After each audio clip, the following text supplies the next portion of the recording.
로마서 8장 15절부터 27절까지입니다. 너희는 다시 무서워하는 종의 영을 받지 아니하고 양자의 영을 받았으므로 우리가 아빠 아버지라고 부르짖느니라. 성령이 친히 우리의 영과 더불어 우리가 하나님의 자녀인 것을 증언하시나니 자녀이면 또한 상속자 곧 하나님의 상속자요 그리스도와 함께한 상속자니 우리가 그와 함께 영광을 받기 위하여 고난도 함께 받아야 할 것이니라. 생각하건대 현재의 고난은 장차 우리에게 나타날 영광과 비교할 수 없도다. 피조물이 고대하는 바는 하나님의 아들들이 나타나는 것이니 피조물이 허무한 데 굴복하는 것은 자기 뜻이 아니요 오직 굴복하게 하시는 이로 말미암음이라. 그 바라는 것은 피조물도 썩어짐의 종노릇한 데서 해방되어 하나님의 자녀들의 영광의 자유에 이르는 것이니라. 피조물이 다 이제까지 함께 탄식하며 함께 고통을 겪고 있는 것을 우리가 아느니라. 그뿐 아니라 또한 우리 곧 성령의 처음 익은 열매를 받은 우리까지도 속으로 탄식하여 양자 될 것 곧 우리 몸의 속량을 기다리느니라. 우리가 소망으로 구원을 얻었음에 보이는 소망이 소망이 아니니 보는 것을 누가 바라리요. 만일 우리가 보지 못하는 것을 바라면 참음으로 기다릴지니라. 이와 같이 성령도 우리의 연약함을 도우시나니 우리는 마땅히 기도할 바를 알지 못하나 오직 성령이 말할 수 없는 탄식으로 우리를 위하여 친히 간구하시느니라. 마음을 살피시는 이가 성령의 생각을 아시나니 이는 성령이 하나님의 뜻대로 성도를 위하여 간구하심이니라. 아멘. 하나님, 오늘도 우리에게 복된 주일을 허락해 주시고 이곳에 모여서 사랑하는 분들과 함께 우리 하나님을 예배하시도록 해주신 것 감사합니다. 하나님 은혜로 또 어제 추석도 잘 보내시도록 해주신 것 감사합니다. 이 땅의 풍요를 허락해 주시고 우리들의 건강을 지켜주신 분이 하나님인 것을 생각할 때 우리 온 민족이 하나님을 예배해야 하지만 그렇지 못한 것이 현실입니다. 하나님, 이 나라와 이 민족을 불쌍히 여겨주시고 또 이 땅의 교회들을 사용하셔서 민족 복음화에 앞장설 수 있도록 도와주시고 또 그 한가운데 우리 교회가 있을 수 있도록 하나님 도와주시고 은혜 내려 주시옵소서. 오늘도 이 자리에 귀한 분들이 모였습니다. 온 마음을 다해서 하나님을 예배하는 우리 성도님들 하나님 기억해 주시고 축복해 주시옵소서. 또 지금 지방에 가 계신 분들도 많이 계십니다. 있는 곳에서 하나님을 잘 예배하게 하시고 또 돌아올 때 안전히 돌아오시도록 하나님 지켜 주시옵소서. 모든 시간을 주님께 의탁하오며 예수님의 이름으로 기도드립니다. 아멘. 오늘은 로마서 8장 15절부터 27절까지의 말씀을 본문으로 해서 보이지 않는 소망을 바라보며 이런 제목으로 하나님 말씀 전하기를 원합니다. 사람은 소망이 있어야 살 수 있습니다. 자살하는 사람들이 왜 자살할까요? 소망이 없기 때문에 자살하는 것입니다. 아무런 소망이 보이지 않기 때문에 자살하는 것이죠. 소망이 조금이라도 보인다면 결코 자살하지 않을 것입니다. 근데 소망이 전혀 없다고 생각하는 것이죠. 그래서 스스로 목숨을 끊는 것입니다. 이런 의미에서 소망은 사람들을 살게 하는 원동력이라고 할 수 있습니다. 사람들이 살아가는 이유는 소망이 있기 때문에 살아가는 거예요. 소망을 바라보기 때문에 살아가는 것입니다. 사업하는 사람들은 지금 설령 사업이 잘 안 돼도 사업이 잘 될 것을 바라보기 때문에 포기하지 않고 계속 사업하는 것이죠. 가족을 위해서 열심히 살아가는 사람들은 가족이 그들의 소망이라고 할 수 있습니다. 가족 때문에 내가 힘들어도 열심히 일을 해야지 그러면서 열심히 일을 하는 것입니다. 가족이 그들의 소망입니다. 또 성공하고 출세하기 위해서 열심히 움직이는 사람들도 많이 계시죠. 그런 분들에게는 성공과 출세가 그들의 소망이라고 할 수 있습니다. 여러분의 소망은 무엇입니까? 여러분은 무엇을 바라보고 지금 열심히 살고 계십니까? 돈입니까? 가족입니까? 아니면 성공이나 출세 이런 것입니까? 그런 것도 무시할 수는 없어요. 그러나 그런 것은 참된 소망이 될 수는 없습니다. 참된 소망은 살아계신 하나님이 되어야 할 줄 믿습니다. 시편 39편 6절과 7절에서 다윗은 이런 말을 했습니다. 진실로 각 사람은 그림자같이 다니고 헛된 일로 소란하며 재물을 쌓으나 누가 거둘는지 알지 못하나이다. 주여, 이제 내가 무엇을 바라리요? 나의 소망은 주께 있나이다. 많은 사람이 재물을 모으기 위해서 그림자같이 부지런히 지금 살아가고 있죠.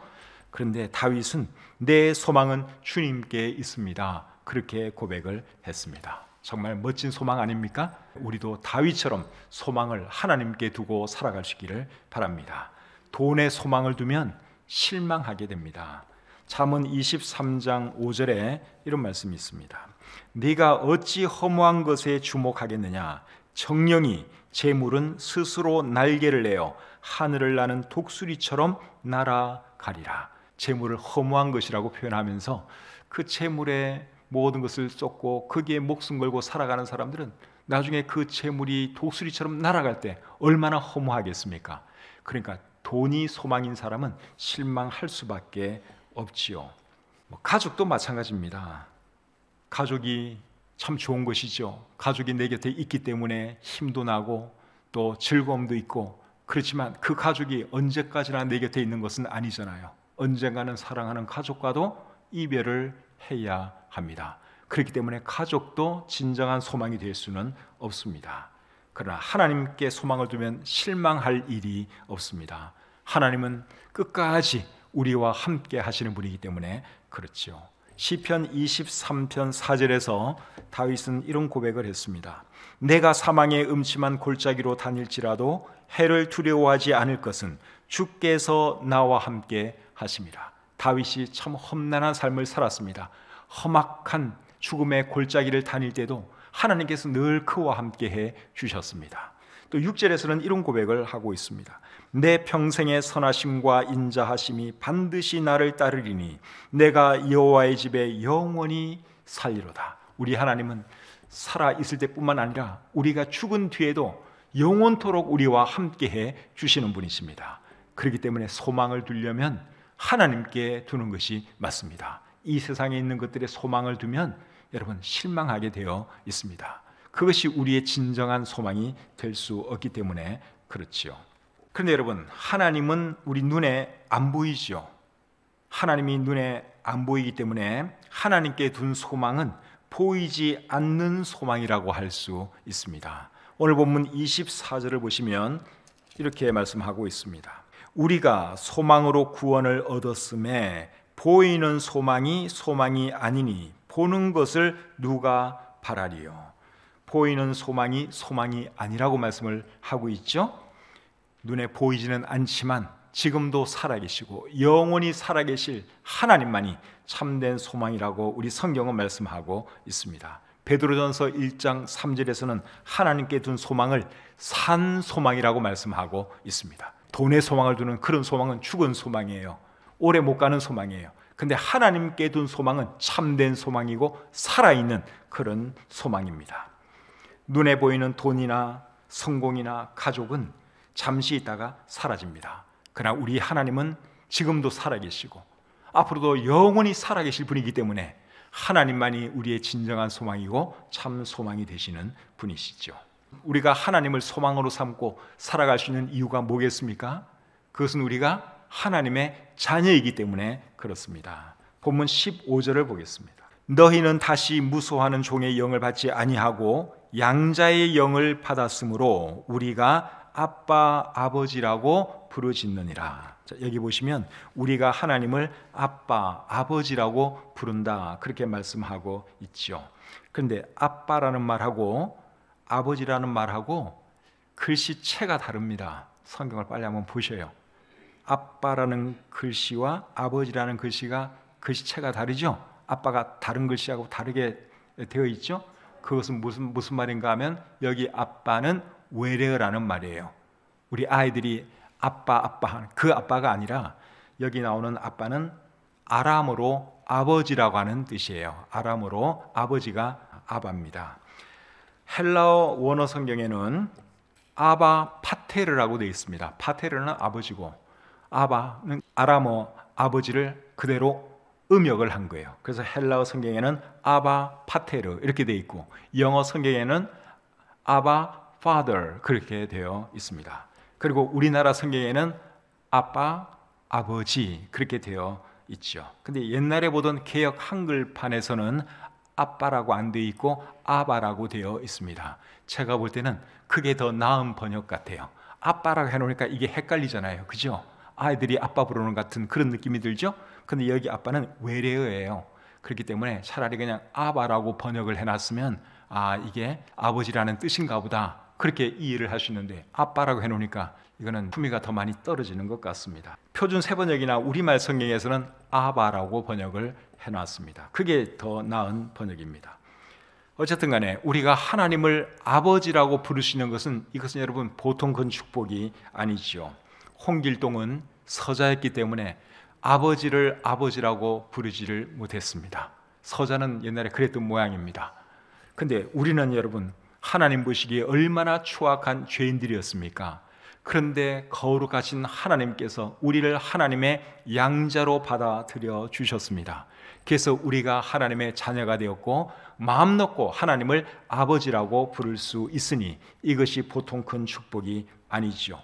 종으로 살던 사람이 그 집 주인의 양자나 양녀가 된다면 그것도 굉장한 축복 아니겠습니까? 근데 우리가 하나님의 자녀가 된 것은 그보다도 훨씬 더 큰 축복입니다. 우리 같은 사람들이 어떻게 감히 하나님을 아버지라고 부를 수 있겠어요? 거룩하신 하나님이 추악한 죄인들을 우리를 구원해 주시고 자녀로 삼아 주셨는데 이것은 보통 큰 축복이 아닙니다. 하나님이 아버지인 사람은 걱정할 필요가 있을까요? 없을까요? 걱정할 필요가 없겠죠. 하나님이 우리 아버지인데 무슨 걱정할 것이 있겠습니까?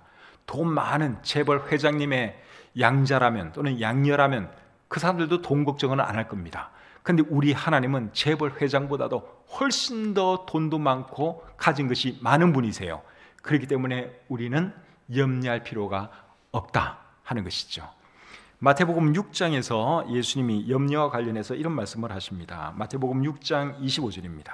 그러므로 내가 너희에게 이르노니 목숨을 위하여 무엇을 먹을까 무엇을 마실까 몸을 위하여 무엇을 입을까 염려하지 말라. 그 다음에 26절 공중의 새를 보라 심지도 않고 거두지도 않고 창고에 모아 들이지도 아니하되 너희 하늘 아버지께서 기르시나니 너희는 이것들보다 귀하지 아니하냐. 우리가 공중의 새보다 훨씬 더 귀한 존재들이죠. 그러면 염려할 필요 없다 그 말입니다. 30절 오늘 있다가 내일 아궁 위에 던져지는 들풀도 하나님이 이렇게 입히시거든 하물며 너희일까 보냐. 32절 이는 다 이방인들이 구하는 것이라 너희 하늘 아버지께서 이 모든 것이 너희에게 있어야 할 줄을 아시느니라. 그러니까 여러분 우리가 하나님을 아버지로 부르고 사는 사람들이라면 설령 생활이 좀 어렵고 힘들어도 여러분 염려하지 마십시오. 때가 되면 하나님께서 다 채워 주실 것이기 때문에 그렇습니다. 베드로전서 5장 7절은 또 이렇게 말합니다. 너희 염려를 다 주께 맡기라. 이는 그가 너희를 돌보심이라. 우리 하나님께서 지금 이 시간에도 저와 여러분들을 돌보고 계신데요. 얼마나 감사합니까?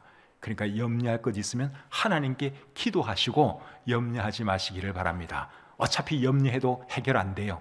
그러니까 하나님께 기도하시고 하나님께 맡기시고 하나님의 바라보심을 바라보면서 하루하루 믿음으로 사시기를 바랍니다. 그리고 우리가 하나님의 자녀이면 또한 무엇이 되는가 하면 하나님의 상속자가 되는 겁니다. 17절을 보겠습니다. 자녀이면 또한 상속자 곧 하나님의 상속자요. 우리가 하나님의 자녀이기 때문에 우리는 하나님의 상속자라고 말씀하고 있습니다. 이것도 보통 큰 축복이 아니죠. 천지 우주 만물의 주인이 하나님이신데 우리가 하나님의 상속자라니 여러분 얼마나 영광스러운 일입니까? 우리가 하나님의 상속자이기 때문에 최종적으로 받는 것이 뭔가 하면 천국입니다. 천국 가는 것입니다. 요한계시록 21장 7절 말씀을 보겠습니다. 이기는 자는 이것들을 상속으로 받으리라. 나는 그의 하나님이 되고 그는 내 아들이 되리라. 7절 말씀을 잘 보시면 이기는 자는 이것들을 상속으로 받는다 그렇게 말씀을 하고 있죠. 여기서 말하는 이기는 자는 누굴까요? 이기는 자는 예수님 믿는 사람들을 말하는 것입니다. 하나님의 자녀들을 말하는 거예요. 우리 예수 믿는 사람들은 세상을 이기는 자라고 성경에 기록되어 있죠. 그래서 여기서 말하는 이기는 자는 하나님의 자녀들이고, 그리고 하나님의 자녀들은 이것들을 상속으로 받는다, 그렇게 말씀을 하고 있는데, 여기서 말하는 이것들이 뭘까요? 하나님께서 하나님의 자녀들에게 주시겠다고 한 모든 축복들을 말하는 것입니다. 근데 그 축복의 마지막이 뭔가 하면 천국에서 주님과 함께 영원히 사는 것이죠. 사랑하는 성도님 여러분, 우리에게 천국이 있다고 하는 것 생각하면 정말 감사하지 않습니까? 이 세상 사람들은 이 세상의 것들이 전부이고 모든 것이지만, 우리는 이 세상을 하직해도 천국에서 눈을 뜨고 천국에서 우리 주님과 함께 영원히 살 수 있으니 여러분 얼마나 감사한 일입니까? 생활이 어렵고 힘들고 좀 고난이 닥쳐오면 여러분 천국을 묵상하시기를 바랍니다. 지금은 내가 이 땅에서 이렇게 힘들고 살고 있지만 천국 가면 정말 편안하게 내가 우리 주님과 함께 살게 될 날이 올 것이다 하는 것 생각하면서 여러분 힘있게 살아가셨으면 좋겠습니다.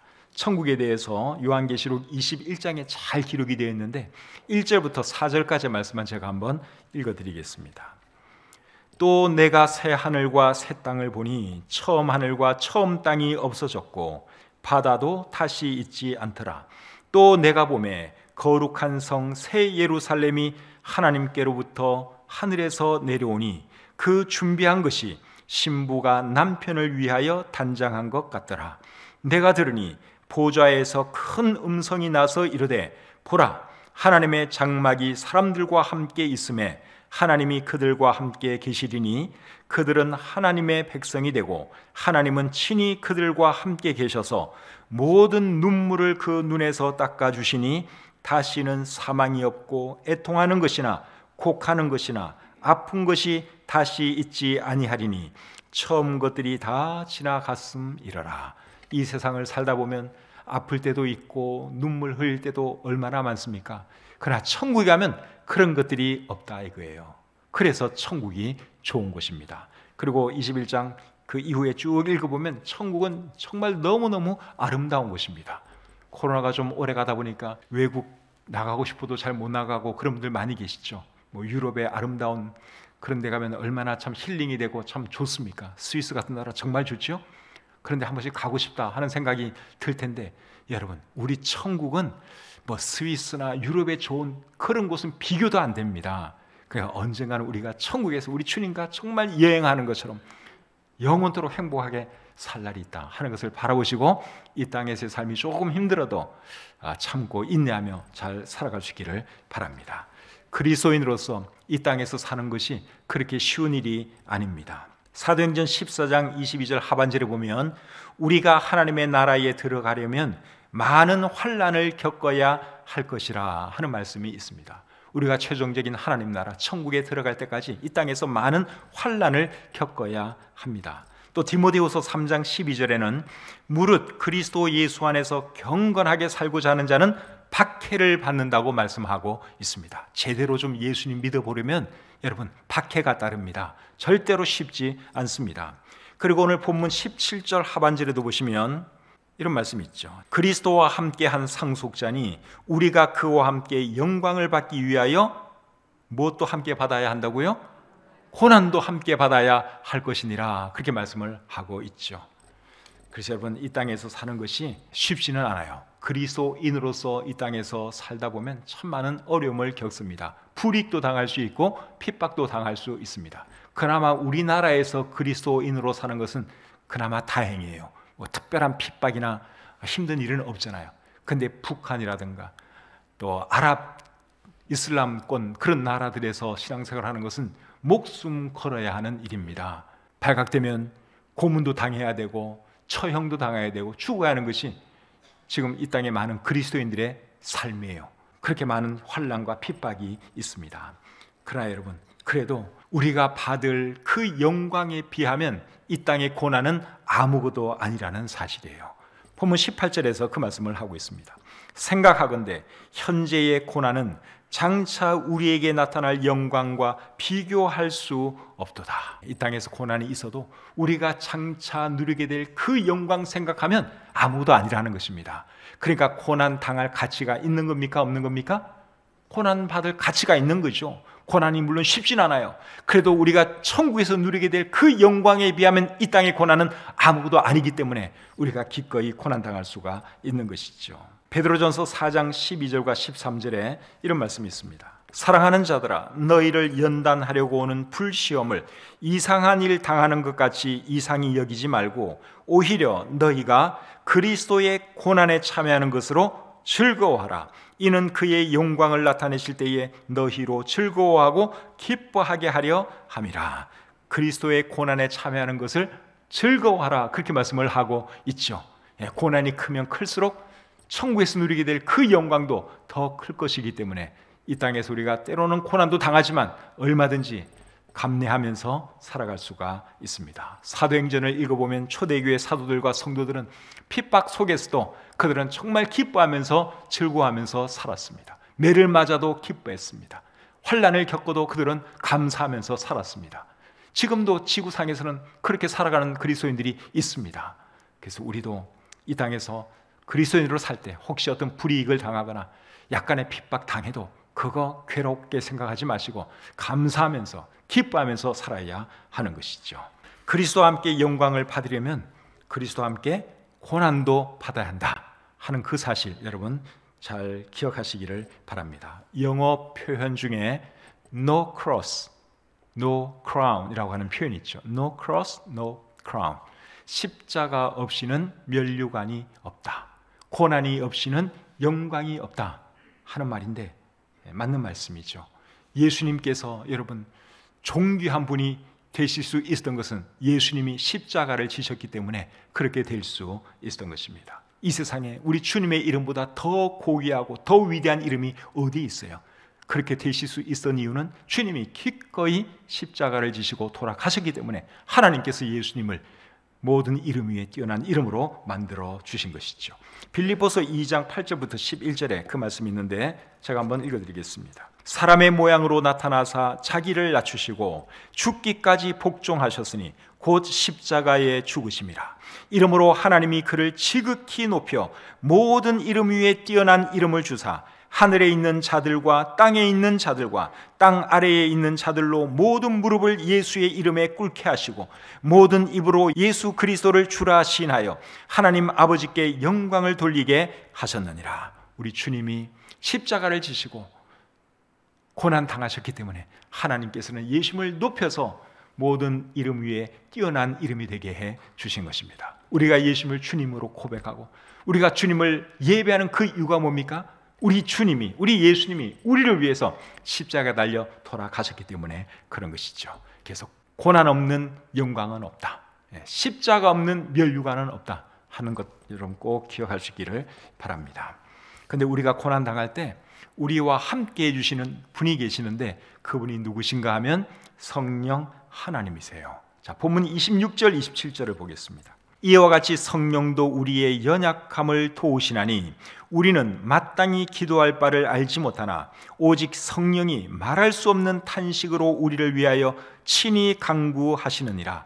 마음을 살피시는 이가 성령의 생각을 아시나니 이는 성령이 하나님의 뜻대로 성도를 위하여 간구하심이니라. 이 말씀을 잘 보시면 우리 안에 계시는 성령님께서 우리를 대신해서 하나님께 간구하신다고 말씀하고 있습니다.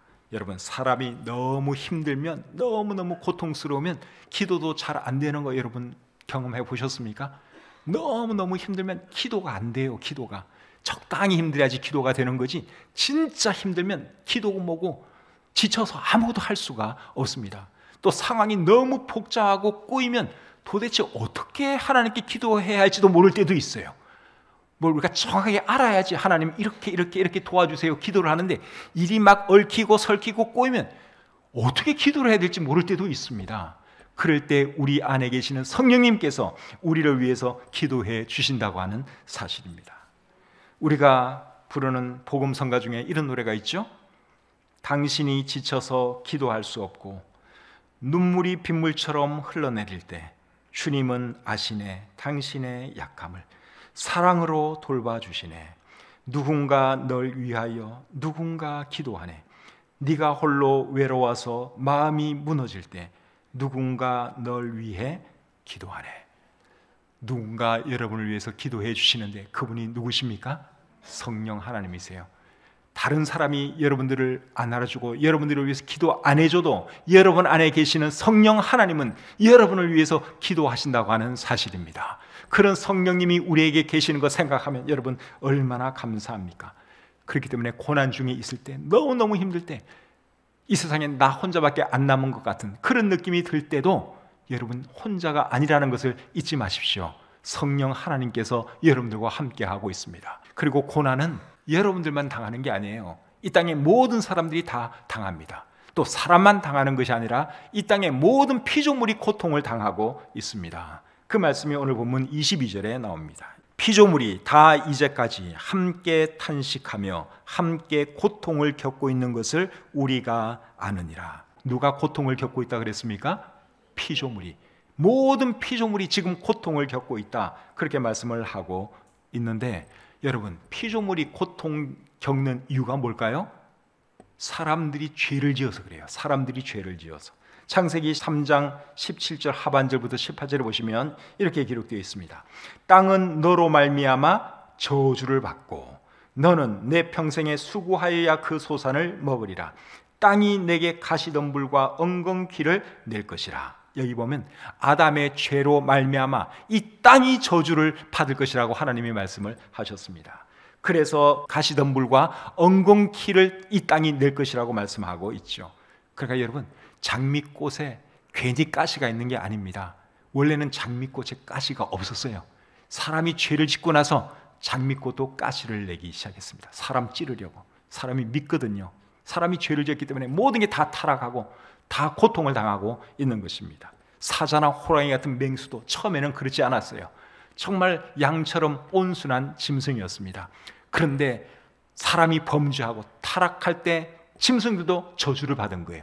그래서 온순하던 사자나 호랑이들이 사나워지고 사람을 해치기 시작한 것입니다. 오늘날에는 이 지구 자체가 사람들 때문에 엄청난 고통을 당하고 있죠. 사람들이 뿜어내는 탄소와 여러 가지 오염 물질로 인해서 이 지구가 지금 몸살을 앓고 있잖아요.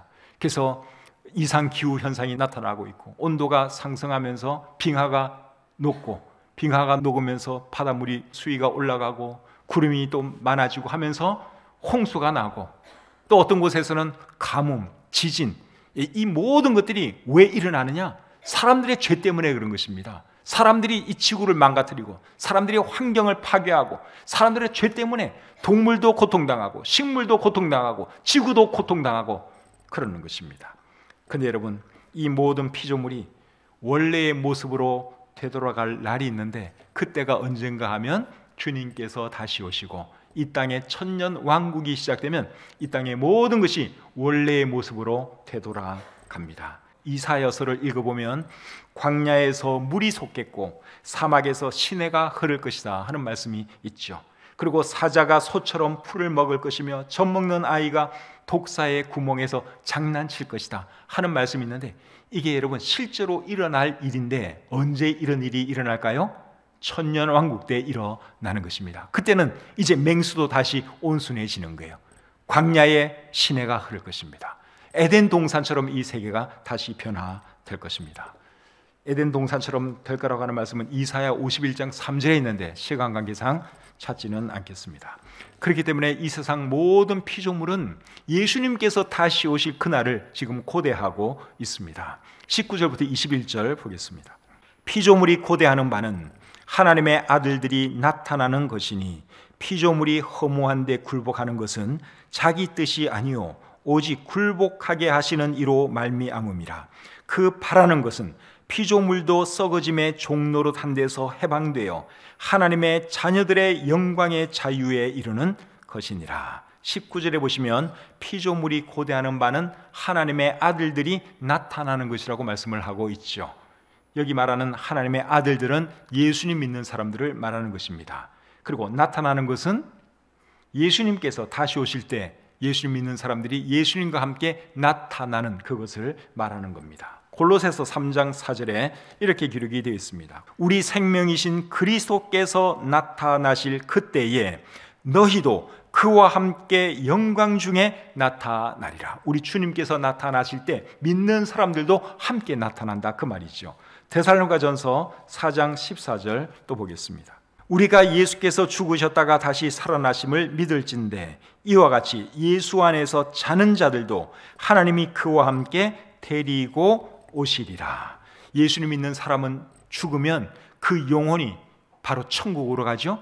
천국으로 가면 우리 주님께서 입혀주실 새로운 몸을 입고 주님과 함께 쭉 살다가 주님께서 이 땅에 내려오실 때 같이 내려옵니다. 방금 읽은 말씀들이 그런 말씀들이에요. 그런데 피조물이 그날을 고대한다는 거예요.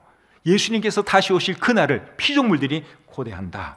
오늘 이 본문이 그것을 우리에게 말씀해 주고 있습니다. 그렇기 때문에 예수님께서 다시 오시는 그날은 구원받은 사람들에게만 기쁜 날이 아니라 모든 피조물에게도 기쁜 날입니다. 왜냐하면 그때는 이제 모든 것이 다시 회복되니까. 천년왕국에서 맹수도 온순한 동물로 이렇게 회복되고 모든 것이 다 회복되는 거예요. 그날을 우리도 기다리고 있지만 이 피조물도 기다리고 있다 하는 것이죠. 21절 말씀을 다시 한번 볼까요? 그 바라는 것은 피조물도 썩어짐의 종로로 단 데서 해방되어 하나님의 자녀들의 영광의 자유에 이르는 것이니라.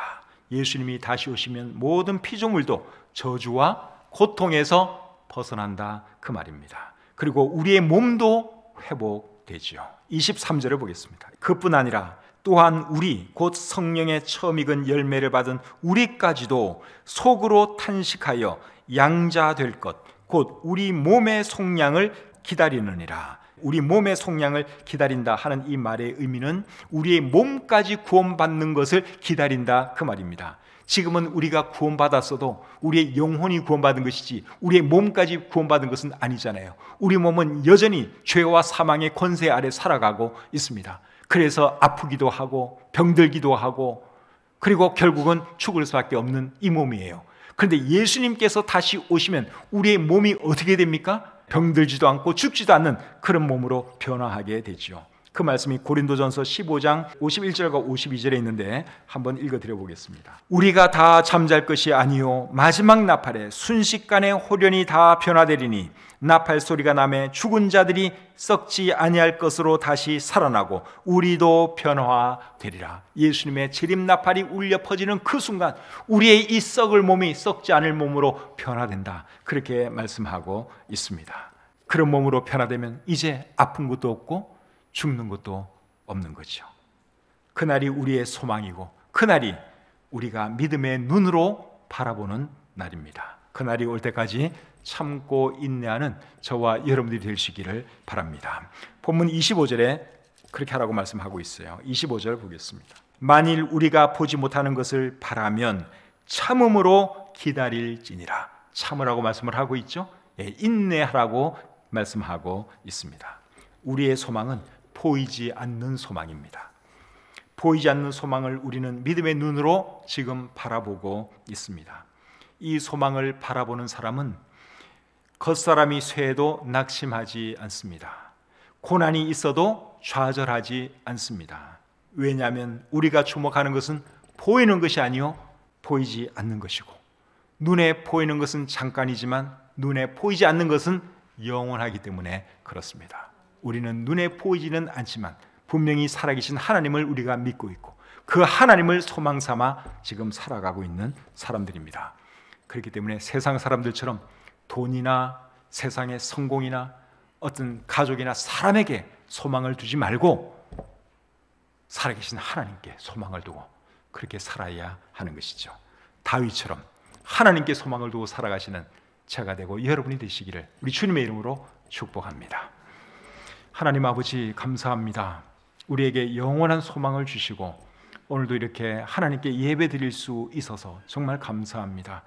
세상에 많은 사람들이 돈의 소망을 걸고 살아가고 이 땅의 것들에 모든 것을 걸고 살아가지만 그들이 세상을 떠나는 그 순간 이 세상의 것들은 이제 더 이상 그들과 함께 하지 못하는 것을 우리가 잘 압니다. 그러나 우리가 믿고 섬기는 하나님은 지금도 우리와 함께 하시고 죽음 이후에도 우리와 함께 하실 영원한 하나님인 것을 저희가 알기에 하나님 계속 바라보며 살기 원합니다. 하나님 도와주시고 또 특별히 어렵고 힘든 분들 계시면 오늘 이 말씀이 그들에게 힘이 되고 위로가 되게 해 주시옵소서.